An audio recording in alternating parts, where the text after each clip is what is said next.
ازيكم؟ النهارده هتكلم معاكم عن قصة ملهمة جدا لسباح امريكي كلنا عارفينه، مايكل فيليبس، اللي اتحول من طفل مصاب بال ADHD اللي هو اضطراب نقص الانتباه وفرط النشاط لأسطورة أولمبية عمل إنجازات محدش عملها قبل كده، وحقق 23 ميدالية ذهبية أولمبية. ازاي قدر يعمل ده؟ وايه اللي ساعده يوصل للقمة؟ صلي على النبي ويلا بينا نبدأ الحكاية.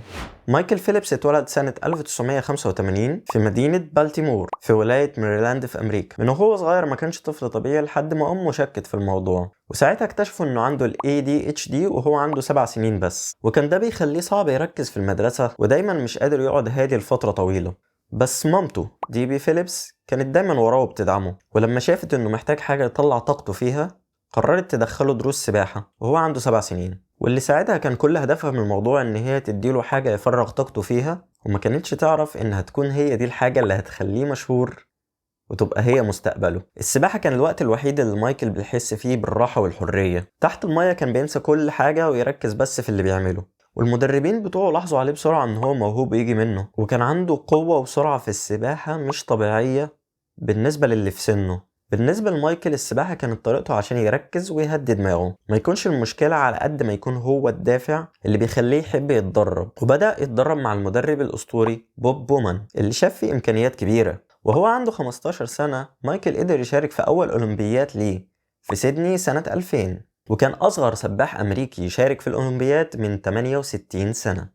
هو صحيح ما كسبش ميداليات في المرة دي لأنه كان لسه صغير، لكن التجربة دي زودت عزيمته وطموحه أكتر. وفي أولمبيات أثينا سنة 2004 مايكل فيليبس كان أسطورة بكل المقاييس، كسب 8 ميداليات منهم 6 ذهب و2 برونز، ودي كانت بدايته الحقيقية وهو عنده 19 سنة بس. وفي دورة بكين 2008 فيليبس عمل حاجة ما حصلتش قبل كده في التاريخ، كسب 8 ميداليات ذهبية في دورة واحدة، وكسر الرقم القياسي اللي كان مع مارك سبيتس.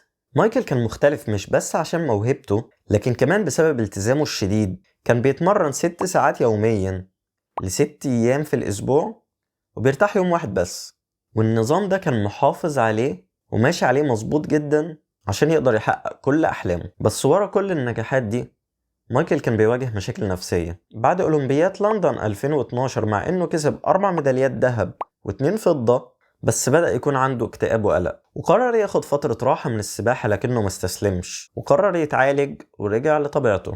ورجع تاني للمنافسة في أولمبيات ريو 2016 وكسب 5 ميداليات ذهب وميدالية فضية. النهاردة مايكل فيليبس هو أكتر رياضي أولمبي عنده ميداليات في التاريخ، 28 ميدالية، 23 منهم ذهب.